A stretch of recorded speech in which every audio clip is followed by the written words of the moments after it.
Assalamu alaikum, dear student. A warm welcome to all my brilliant first prof MBBS examining. I know this is a very crucial time for you. Every Viva questions count, and a little clarity can make a big difference. If you find this channel is helpful, please like, share, and subscribe my channel.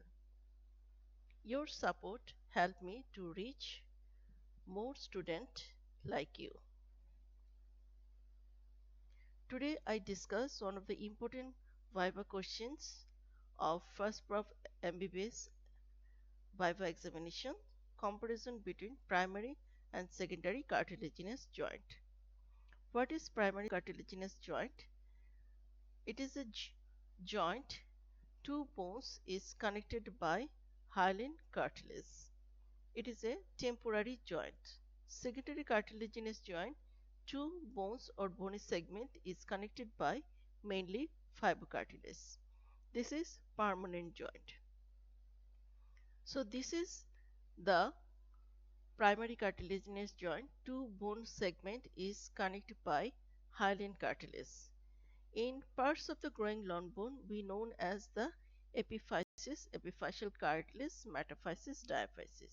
So epiphysis and metaphysis, they are the bone, and these two bony segment is connected by hyaline cartilage, and this hyaline cartilage is converted into bones when growth of the bones is complete.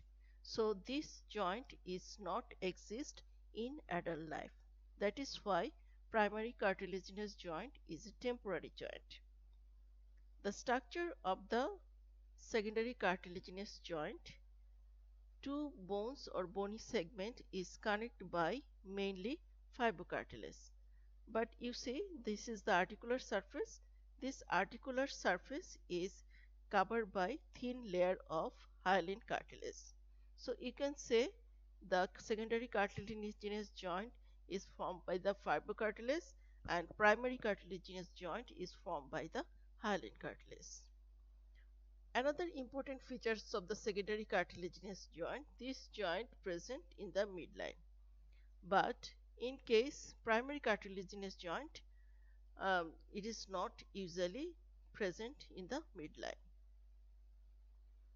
There is no movement in the primary cartilaginous joint, but in secondary cartilaginous joint, little movement are observed.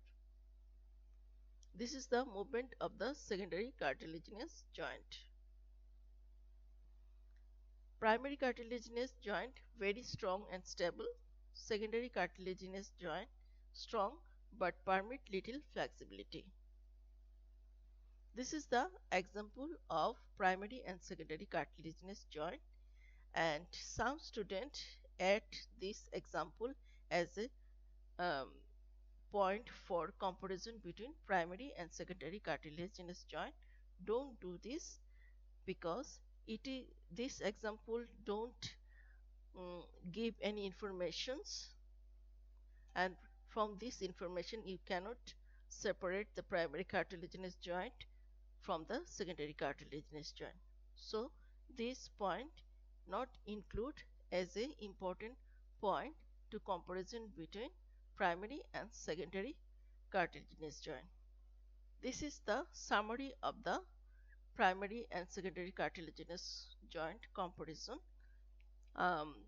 Please don't add this example point as comparison point, because in written examination sometime question came like this: give three important difference between primary and secondary cartilaginous joint, and when which three points you include in your written examination. Obviously the points which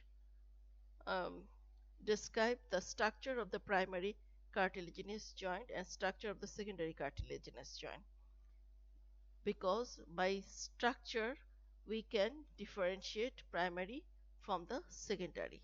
So these points are important. So type of the cartilage, location and nature of the joint, these three are the most important point. um, I think this 3 pointers is the most important. You can also add this point if 4 and 5 point is included in your written examination questions.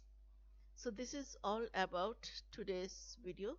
If you find this video helpful, please subscribe my channel. Thank you for watching.